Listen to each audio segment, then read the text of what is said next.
Olá, bem-vindos ao Cinemar, é mais um programa da série Meu Filme de Cabeceira. E o meu convidado hoje é o crítico de cinema e professor Sérgio Alpendre. Tudo bom, Sérgio? Bem-vindo aqui ao canal. Tudo bom, Marden? Obrigado pelo convite. Prazer enorme estar aqui com você. E a pergunta direta nessa coluna aqui do canal é: qual é seu filme de cabeceira? Então, essa é a pergunta mais difícil de ser respondida, né? Mas tem que responder com então vamos lá. O Anjo Exterminador, de Luiz Buñuel, feito no México em 1962. Eu Acho que lembro, seria esse. esse filme foi o último filme que o Buñuel fez no México, né? Depois de uma boa temporada lá. Antes Ele de. vai fazer também o Simão do Deserto, né? Mas Mas, não. mas ele é anterior ou posterior ao O Anjo? Simão do Deserto é depois, é É de, é depois, né? de 65. Ah, Só tá. que ele não consegue encerrar e tal, e aí ele começa a filmar mais na França mesmo, né? Ele já estava filmando, né? O Uhum. Diário de uma Camareira já era um filme francês e tal. Então, dá para dizer que é o último de uma sequência, né? O Uhum. Anjo Ou pelo menos Exterminador. que ele tenha conseguido concluir, né? Isso, Poxa, um filme de mil exatamente. novecentos e sessenta e dois, ou seja, 61 anos hoje, mas que continua extremamente atual, extremamente Sim, pertinente e levantando questões que ainda hoje a gente discute, não é mesmo? sim, é. O Buñuel, ele tem uma crueldade, assim, e um humor que é incrível, né? Você me pergunta num filme de cabeceira, dá a impressão que eu vou saber do filme de cor, porque afinal é um filme de cabeceira que eu...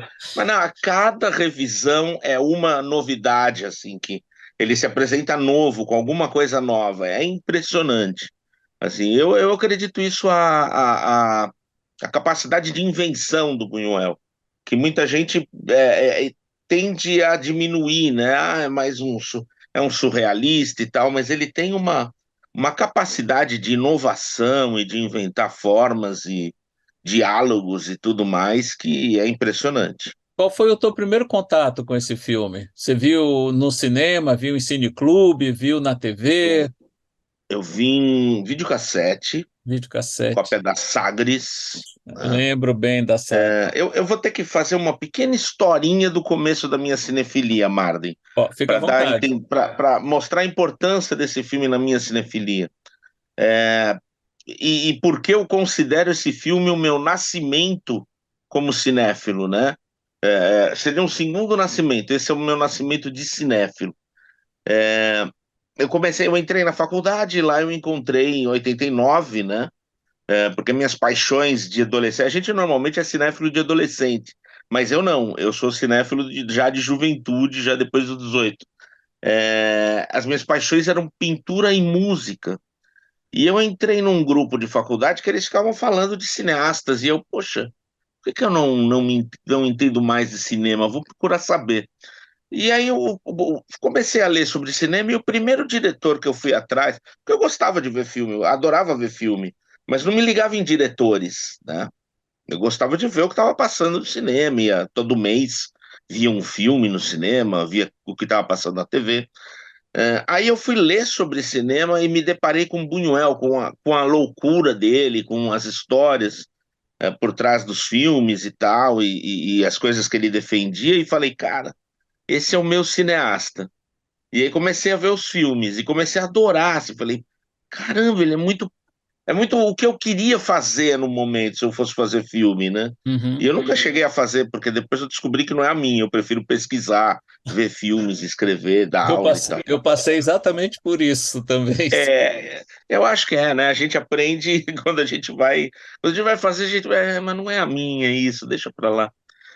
Aí um belo dia eu peguei o Anjo Exterminador, acho que foi o meu terceiro ou quarto Buñuel, eu tinha visto, eu não lembro exatamente a ordem, e vi na TV, no videocassete, e falei, esse é o filme, é o filme da minha vida, é o filme que me mostrou, eu tive a clara sensação de que aquela é a arte que eu deveria abraçar totalmente, né?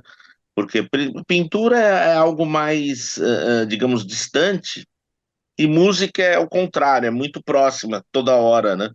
E o cinema é uma coisa que te envolve de uma outra forma. E eu pensei, esse é o filme que eu vou abraçar. Anos depois, acho que uns 3 ou 4 anos depois, já com um conhecimento maior de cinema, eu revi no cinema, na Cinemateca, numa sala, digo, numa sala de cinema, na Cinemateca em São Paulo, era em Pinheiros na época. E ali eu constatei que era um baita filme de fato. E então sempre que vai, eu tenho vários filmes de cabeceira, mas eu tendo a escolher sempre esse como o número um. Talvez esse tenha sido o teu primeiro filme de cabeceira, né? Digamos É, assim. eu acho que é isso, eu acho que. E aí, tudo bem, talvez eu prefira, os meus cineastas preferidos, o Buñuel tá entre eles, mas se pegar dois só é Mizoguchi e Ford. E aí eu tendo a escolher um desses dois como filme preferido. Mas o primeiro, aquele que eu nunca esqueci do impacto que teve em mim, foi o Anjo Exterminador. E Buñuel é um dos ainda, então acho que tá valendo, né? Então, para quem não viu ainda o Anjo Exterminador, ele mostra um grupo de pessoas que está reunido para um jantar. O filme não explica a razão, e muito da força dele vem justamente disso. Eles não conseguem sair daquela casa, daquele local, né? Vão se passando as horas, dias, semanas, e eles nunca conseguem sair. E à medida que o tempo vai avançando, algumas barreiras, digamos assim, começam a ser derrubadas também. Eu até li uma vez que o Buñuel não ficou inteiramente satisfeito com o filme pronto. Ele já estava morando na França e ele disse: se eu tivesse feito o filme aqui na França anos depois, eu teria terminado de uma forma bem mais radical. Eu não vou dizer qual para não dar spoiler aqui. Você conhece essa história? Sim, na verdade, Marden, eu acho que ele ficava entre França e México, né? Uhum, O tempo todo. Ele se tornou um cidadão mexicano, então ele ficava, mas claro, passava muito tempo na França dá para dizer que ele morava também na França para filmar aquela parte final da carreira dele, né? Mas uhum, a história que eu conheço é que assim, primeiro, ele queria um filme de produção mais cara, para deixar mais evidente o contraste. Então ele queria tudo mais luxuoso, uma mansão muito luxuosa, os burgueses todos muito aburguesados mesmo em seus costumes e tal, uhum. para ficar mais evidente o contraste quando eles partissem para a selvageria. Assim, observando hoje, com 61 anos, como você falou, dá para ver que já tem um contraste bem grande, né? Sim, sim. Eu acho que esse tipo de etiqueta que existia na época, a gente não vê mais, ou vê muito pouco. Então a gente já entende o filme como um contraste muito grande. Então acho que ele hoje talvez não reclamasse dessa maneira, né? Mas Porque eu até imagino a razão dele ter pensado assim, talvez, possa até ter enganado. sim, Ele queria algo assim mais próximo de um Visconde, né? isso, Mais rebuscado, exatamente. mais assim, com aquela riqueza nos figurinos, nos objetos de cena, nos cenários, talvez até colorido, né? Porque o filme não é colorido, né? Isso. Talvez tenha sido isso, não sei. A gente teria que Não, eu perguntar. imagino que sim também. Eu acho que era isso que ele tinha em mente, claro, no México não tinha. Talvez até, imagina, um filme com o dobro do orçamento, que ele pudesse realizar colorido, mesmo no México, e com Gabriel Figueroa, que é o diretor de fotografia do filme, mas Uhum, trabalhando com cores, né? uhum. Então, ia ser uma coisa deslumbrante, né? Uma coisa muito bonita de se ver, e a selvageria ia ser ainda mais ofensiva, né? Por causa desse contraste. E o Buñuel foi um diretor com uma carreira bem extensa. Ele começa a filmar na segunda metade da década de 1920 e filma regularmente em 4 países diferentes, né? Ele filmou na Espanha, Estados Unidos, México e França ao longo de quase 50 anos, né? Ele veio a morrer com mais de 80 anos. Foi parceiro do Salvador Dalí no comecinho da carreira, fazendo o que se chama hoje de cinema surrealista. Mas, independente dessa parceria muito curta com o Dalí, ele construiu uma filmografia extremamente sólida, consistente, e onde você vê certos temas caros a ele que são sempre visitados, né, em todos esses filmes, seja os que ele fez na Espanha ou no México, mesmo nos E Estados Unidos e na França. Ele tinha uma coerência, né, nos temas que ele abordava. isso mesmo trabalhando, como no México, né, com um esquema melodramático muito forte, né, que o melodrama, a cinematografia mexicana era marcada pelos melodramas, e tal, do Emílio Fernandes com o Gabriel Figueroa, o Buñuel estava trabalhando que eram filmes lindos, aliás, não eram maus, a gente não precisa entender o melodrama como um gênero vulgar, nada. Pelo contrário, é um gênero nobre até, quando bem realizado e tal. E o Buñuel nesse meio, então ele era obrigado a fazer filmes mais melodramáticos no sentido de serem mais didáticos também, né, de mostrar uma relação de causa e efeito mais. E aí o choque que foi o Anjo Exterminador, que nada explica, né, enfim, esse enigma completo, né? Porque é muito diferente dele fazer sei lá, A Filha do Engano, El Bruto, que são filmes mais calcados numa dramaturgia mais convencional e que ele procurava subverter com a visão de mundo dele.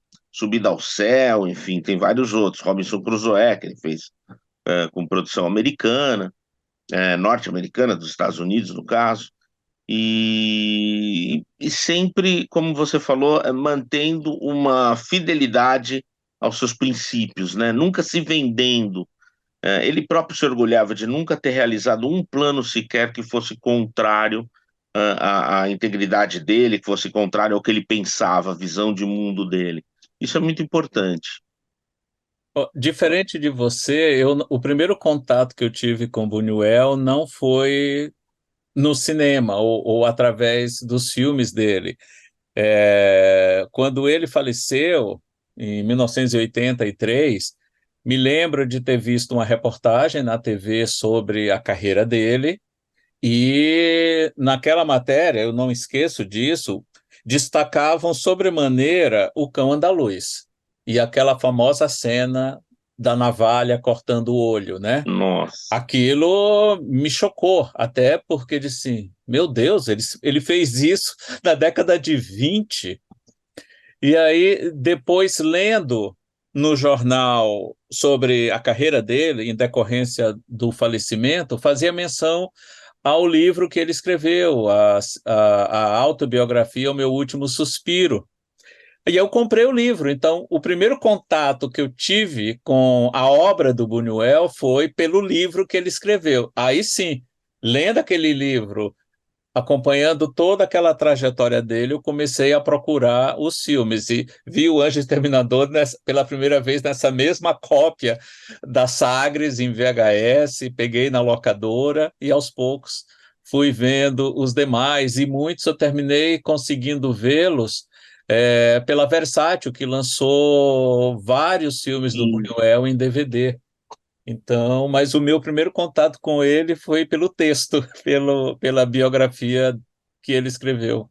E eu adoro essa biografia, né? Eu também, É principalmente um o livro relato da fase delicioso. americana dele, né? Quando ele está nos É, Estados Unidos, em Hollywood, é muito divertido. eu gosto muito daquele capítulo do prós e contras também, que ele fala do que ele gosta Uhum. e de tudo, né? Vai para o cinema e vai para comida, bebida, E a hábitos. brincadeira que ele faz com um amigo dele lá em Hollywood, ele sempre acertava como os filmes iam terminar. Sim. Tá, vai ser desse jeito. Eu disse, como é que você sabe? Tá. E era, né? Ele E é, desvendou a fórmula, né? aham, Uma claro, fórmula de sucesso ali que era sempre repetida. não, Você não é sabe de que hoje, não é de hoje que o cinema hollywoodiano é formulaico.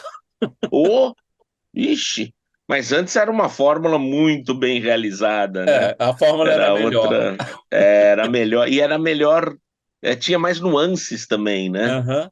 Hoje é manda, Hoje manda aquilo lá mesmo, ninguém vai perceber. Aí todo filme de e, ação tem que e ter o uma pessoal luz em cima brigando do hoje por trem. conta da inteligência artificial, né? Dá para sentir É, muito dos filmes já é, seguem um padrão meio artificial demais. sim. Mas você sabe que na época que eu comecei, isso foi em 80, final de 89, no começo de 90, a Bandeirantes passava os filmes dele também, não os mexicanos. Aham, Os mexicanos eu alugava em vídeo, mas a Bandeirantes passava o Discreto Charme, o Via Láctea, o Tristana, aham. que é espanhol, né? Esse Obscuro Objeto do Desejo, Fantasma da Liberdade. Passavam assim e eu gravava em videocassete para depois ver. Era muito legal essa fase da TV aberta, imagina. TV aberta passando Buñuel. Quando é que a gente ia imaginar isso? Buñuel deixou uma filmografia bem extensa. Como você destacaria o Anjo Exterminador dentro do conjunto da obra do Buñuel? Você o vê como um filme síntese da filmografia dele? De que maneira você enxerga ele como uma obra do Buñuel? Eu acho que é um dos filmes mais paradigmáticos da poética, vamos dizer assim, do Buñuel, né? Do estilo também do Buñuel. A gente pensa, né? O cineasta que não tem estilo e tal, aí você vai ver o modo como a câmera se movimenta nos filmes do Buñuel é sempre com uma precisão absurda. Assim, não é algo que chama atenção numa primeira visão.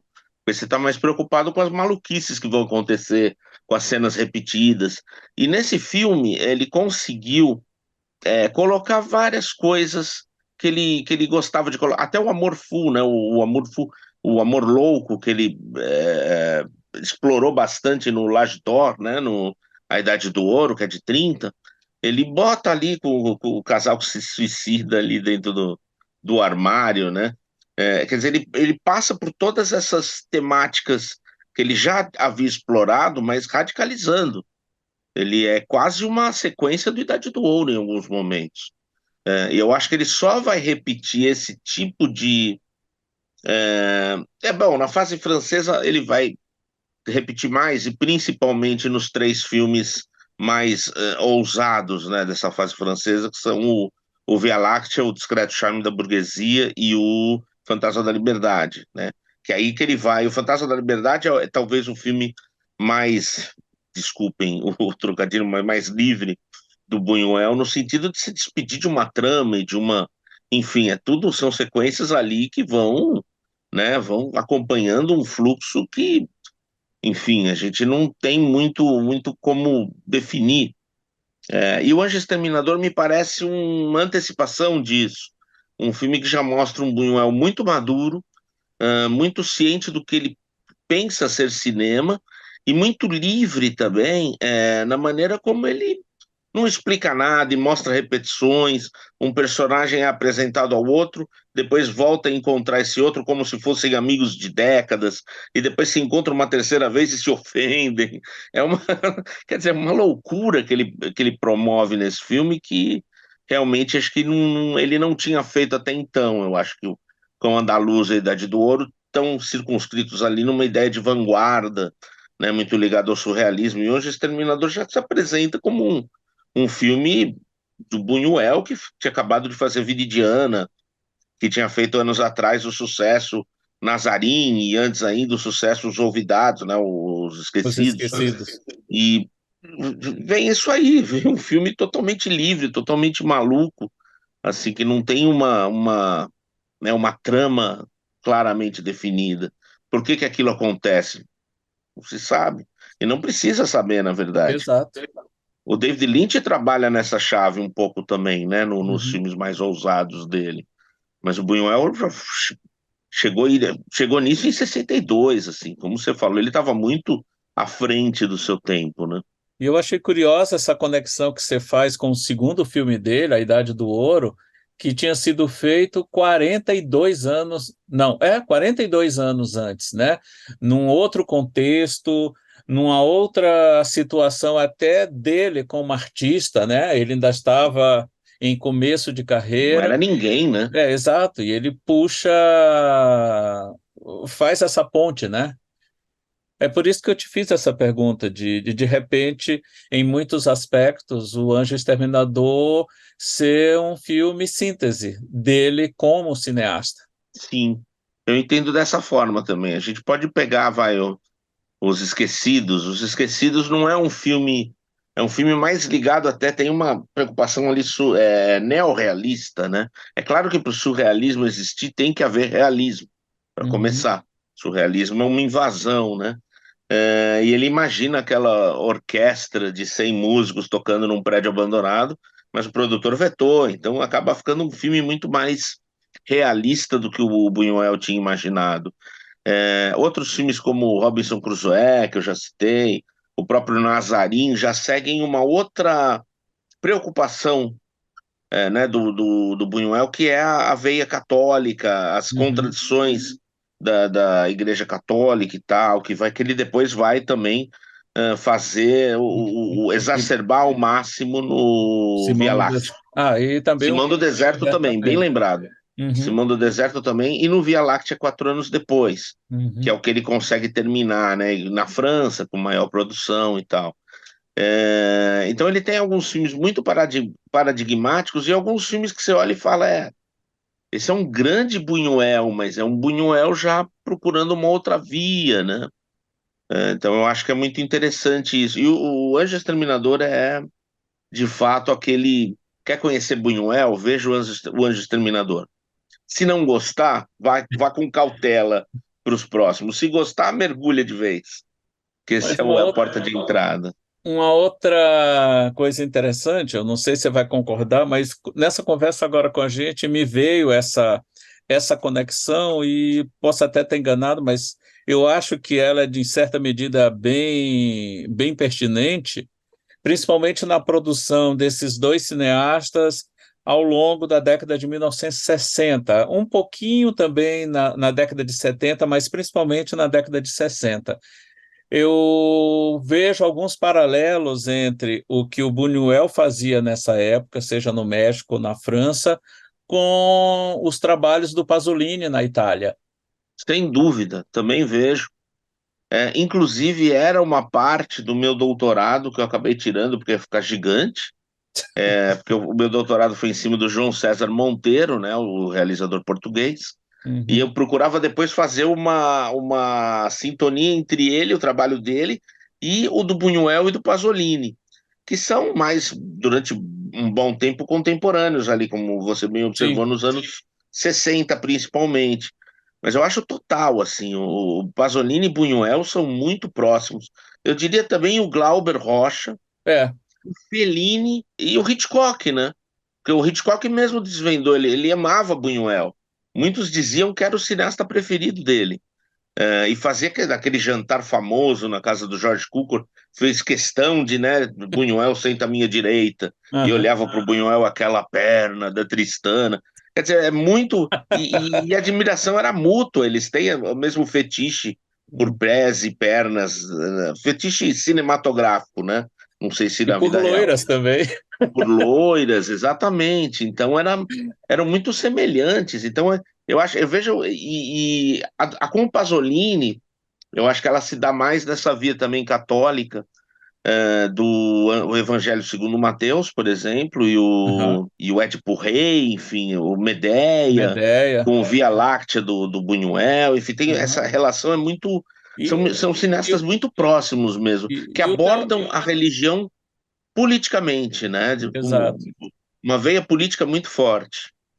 E esticando essa comparação com Pasolini, você vê elementos disso, elementos de Buñuel no Teorema e aquela trilogia da vida também. Tem muito desses elementos católicos, religiosos e profanos, né, se misturando Sim, nos filmes. o Pasolini ele tem uma. Eu dei um curso sobre Pasolini no ano passado, né? E foi um prazer imenso, assim, porque a obra dele é outra que também se mostra cada vez melhor a cada revisão e muito inteligente. Ele tinha um tipo de observação inteligente para as coisas, né? E para a burguesia também. Acho que o Pocilga é um filme. E o Teorema, né? O Teorema e o Aham. Pocilga são dois filmes muito buñuelianos nesse sentido da crueldade do olhar, né? para aqueles burgueses, aristocracia, enfim, e para as contradições, né, que tem nesse mundo. E agora, com essa nossa conversa e esse paralelo com o Hitchcock, agora também me veio à mente, até porque eles são próximos de uma certa forma, mas não, eu acho que essa correlação que eu estou fazendo é um pouco forçação de barra. Opa, mas Mas são as mais bacanas às vezes. me veio à mente o Norman Bates. Ele, de uma certa forma, é uma espécie de anjo exterminador. E quem chega naquele motel normalmente não consegue sair. É, olha, Mas ele aderiu é, ao filme, né? Mas sei lá, se um influenciava o outro, né? sim, total. E o Buñuel vai ter um filme ali dos anos 50 que tem um clima assim mais fortemente Hitchcockiano, que é o Abismo de la Passion, né? Uhum. Escravos do Desejo, tem vários nomes, Abismos da Paixão, Escravos do Rancor, eu não lembro direito como é que é, mas é A aquela fase mexicana também dele. é a adaptação do Wuthering Heights, né? O Wuthering Heights, do Morro dos Ventos Vivantes e tal, a Uhum. adaptação feita pelo Buñuel. É um filme que eu sempre achei muito Hitchcockiano também.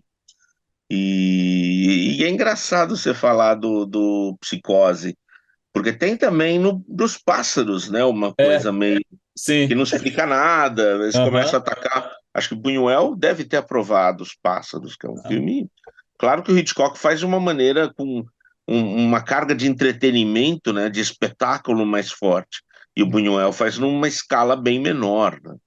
Mas são dois cineastas muito parecidos em alguns aspectos. Então estamos chegando ao final, Sérgio. Que filmes você sugeriria para quem nunca viu Buñuel? Assim, por onde começar? Até chegar ao Anjo Exterminador. Eu defendo que dá para começar pelo Anjo É? Exterminador. Aham. Eu acho que dá. Mas vamos Foi o pegar um seu outro caso, caminho, né? então. De uma Vamos certa pegar um forma. outro caminho, pegar primeiro Os Esquecidos. Depois pegar, por exemplo, o Ensaio de um Crime, e poderia ser o El também, Susana, que é um filme que eu amo.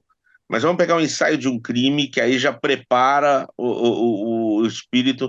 Depois Viridiana. Aí vai para o Anjo Exterminador, se quiser seguir uma ordem cronológica. E depois completa com dois filmes lá, vai, da fase francesa, A Bela da É. Tarde, talvez, e o Aham. Discreto Charme da Burguesia. Poesia. Eu acho que esses filmes, se a pessoa começar a ver Buñuel por esses filmes, ela ou vai se apaixonar ou não é para ela, porque não é possível, né? Deixa para uma outra ocasião, ver depois de uns anos, porque não dá. Esses filmes são muito fortes, muito bons, tem muito do estilo do Buñuel, da temática do Buñuel, que o Buñuel vai perseguir sua carreira inteira. Então, acho que é por aí, eu acho que não foge muito desses, não. É porque aí se vai pro Subida ao Céu, Filha do Engano, A Ilusão Viaja de Bonde, já é um Buñuel mais, né, mais preso ali por claro, sem se renegar em momento algum, mas mais preso ali pelas circunstâncias de produção. Uhum. E nesses outros filmes que eu citei, não, é um Buñuel mais livre, podendo fazer algo mais ousado, mais audacioso, como ele gostava. Ou seja, começar pelo México. Eu acho que sim, eu acho que pelos filmes mais, vamos dizer assim, mais autorais do México, né? Os filmes que ele se solta mais, que ele tem mais liberdade Exato. no México. E aí depois vai para a fase final, que a fase final é brilhante também. Uhum. Mas é uma. Sabe por que que eu falo isso, Marden? Eu tinha muitos amigos. Quando eu comecei a gostar de Buñuel, eu recomendava os filmes do Buñuel e eles começavam pela fase francesa e. Mas é meio. Essas atuações. Aí foram para a fase mexicana e gostaram mais. Aham. Aí eu falo, pô, talvez seja o melhor começar pela fase mexicana. Então, não sei, mas eu lembro que ficou muito claro para mim isso na época. Não, mas faz Eu não todo sei qual que eu sentido. prefiro, é só Aham. uma. Não, mas eu entendo, mas eu acho Eu que amo todos os filmes dele, claro. essa ordem, né, ela é bem coerente e também bem apropriada para quem quiser mergulhar na filmografia dele. Sérgio, eu só Isso. tenho a te agradecer pela participação. Pô, Quem eu que agradeço, foi quiser. rápido. Pois é, mas é o formato aqui e quem É quiser rápido para deixar acompanhar o gostinho de quero mais, né? também. Nada impede que a gente faça um outro depois com um outro filme Ah, de claro. cabeceira seu. Mas quem quiser acompanhar teu trabalho, onde é que te encontra? Como é que pode te seguir? Olha, eu sou meio dinossauro, então eu sou o cara que divulga os cursos que eu faço, principalmente no Facebook.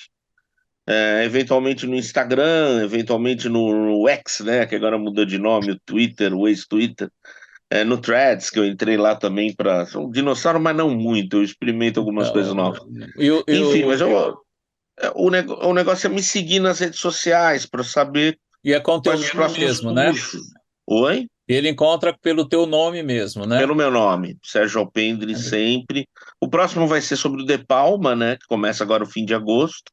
Um curso sobre o Brian De Palma e vai ter oficina de crítica logo mais. Enfim, Uhum. estou sempre meio que fazendo cursos novos. Então, muito obrigado pela participação e Obrigado, Marlon. Eu que agradeço. até o próximo Cinemarden.